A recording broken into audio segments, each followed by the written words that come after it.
Private ఆసుపత్రికి ఎందుకు వెళ్తామో తెలుసా? అప్పుల పాలైనా సరే, వెళ్ళగానే స్ట్రెచ్చర్ వాళ్ళే పట్టుకొస్తారు. వాళ్ళే మోసుకెళ్తారు. వాంతులవుతుంటే పట్టుకోవడానికి వాళ్ళే ఉంటారు. టాయిలెట్‌కి సంబంధించినవి చూడటానికి వాళ్ళే ఉంటారు. వాళ్ళు కొంత లంచాలు కూడా తీసుకుంటారు. తప్పదు. ఎందుకంటే మనం చేయలేని పనులు వాళ్ళు చేస్తున్నప్పుడు ఖచ్చితంగా జరుగుతున్నది.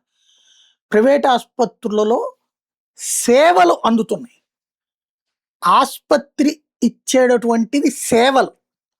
ఈ సేవలే ప్రభుత్వ ఆసుపత్రులకు కరువవుతున్నాయి. జీతాలు తీసుకుంటున్న సిబ్బంది సక్రమంగా పనిచేయకపోవడం వల్ల. ఆస్పత్రులు పీపీపీకి కాదు ఇవ్వాల్సింది. ఆస్పత్రిలోని సదరు సేవలు పీపీపీకి ఇవ్వాలి. నర్సింగ్ సేవలు, అలాగే దాన్నేమంటారు? మన ఈ టెస్టులు, డయాగ్నోసిస్ సేవలు, ఇట్లాంటి వాటిని ప్రైవేట్‌కి ఇవ్వాలి. అప్పుడు ఔట్‌సోర్సింగ్‌కి ఇస్తారా? ప్రైవేట్‌కి ఇస్తారా? ఇవ్వండి. దానివల్ల ప్రజలకి ప్రయోజనం చేకూరుతుంది. ఆస్పత్రులను, మెడికల్ కళాశాలను కాదు ఇవ్వాల్సింది. క్లీనింగ్, శానిటేషన్, అట్లాగే పేషెంట్ వచ్చినప్పుడు రిసీవ్ చేసుకోవడం, రూములు క్లీనింగ్, ఇవి ఔట్‌సోర్సింగ్‌కి ఇచ్చి తప్పు చేస్తే ఔట్‌సోర్సింగ్‌ని రద్దు చేస్తాం. అలాగే బెడ్లు ఔట్‌సోర్సింగ్‌కి ఇవ్వండి. ఎన్ని పడకల ఆసుపత్రో అన్ని పడకలు ఖచ్చితంగా ఉండేటట్టు అది మెయింటైన్ చేసుకునేది.